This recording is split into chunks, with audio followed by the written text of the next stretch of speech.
Xin chào các bạn, hiện tại thì mùa thu cũng đã gần đến hồi kết rồi.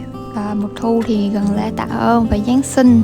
Các món tiêu biểu mùa này sẽ là bánh táo, bánh bí đỏ và eggnog. Và eggnog là đặc biệt, nó có cái mùi nhục đậu khấu, tức là mùi nutmeg.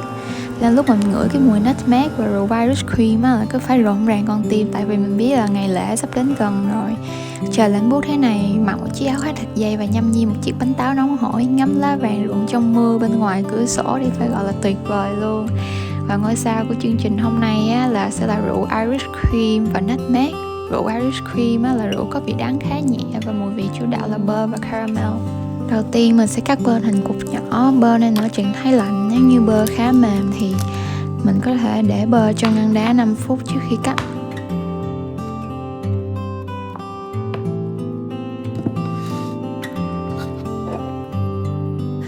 Trộn bột cùng đường, muối và bơ. Chúng ta sẽ dùng đầu ngón tay để bóp nhỏ bơ và bóp cùng với bột. Hỗn hợp đạt sẽ nhìn như là cát ướt.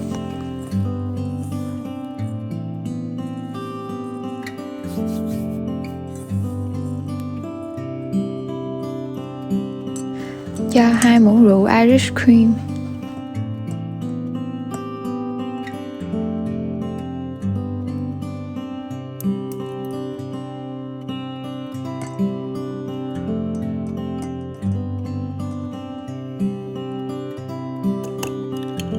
Tiếp theo là cho 2 đến 3 muỗng nước đá vào hỗn hợp bột tùy vào độ hút nước của bột. Trộn và bóp sơ, vét và dồn bột lại thành khối, không nhồi bột hoặc bóp bột quá đều. Nếu mình bóp bột quá đều thì bột sẽ bị chai và khi nướng bột sẽ bị teo lại khá là nhiều. Ấn dẹp bột, bọc lại và cho vào ngăn mát nghỉ 30 phút.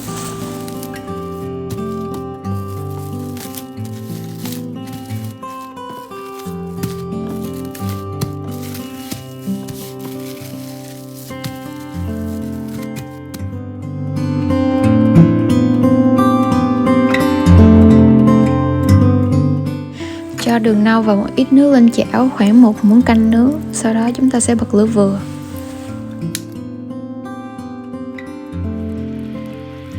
Khi đường tan hết và sủi bọt nhẹ, chúng ta sẽ cho vào 5 muỗng bơ.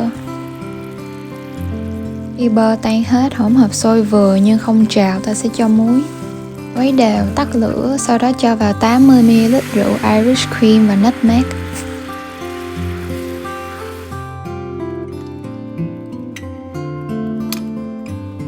Bật lại lửa vừa cho hỗn hợp sôi, khuấy đều cho tan hết nutmeg và bắt ra khỏi bếp. Làm nóng lò ở 400 độ F hoặc 200 độ C. Táo chúng ta sẽ cắt ra làm 4 khúc và sau đó sẽ cắt thành lát dày khoảng 2 đến 3 mm.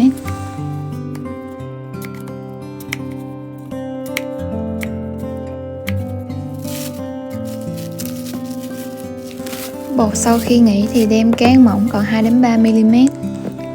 Nếu như bột dính thì chúng ta sẽ áo một ít bột khô. Xoay bột sau mỗi lần cán để cho bột không bị dính. Chia bột vào các khuôn tart đế rời hoặc là khuôn pie. Mình sẽ dùng đầu ngón tay để miết sát bột vào đáy khuôn.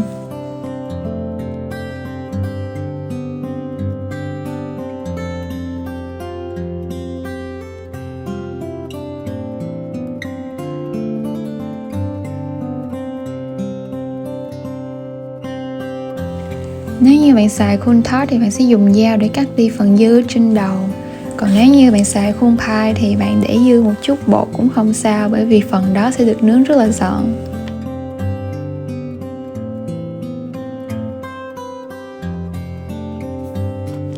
Sau khi làm xong thì mình sẽ để khuôn vào ngăn đá 5 đến 10 phút cho bột nghỉ.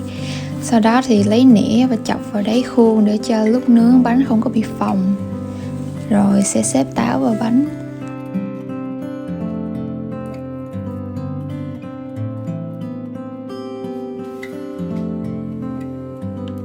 Rây một ít bột mì đa dụng lên táo để khi rưới sốt lên táo sẽ thấm hơn. Rưới sốt đường khi nảy lên táo.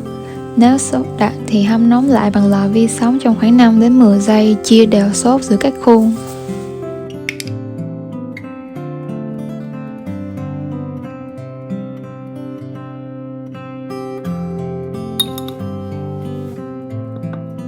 Nướng bánh trong 35 đến 40 phút trong lò đã làm nóng trước đó.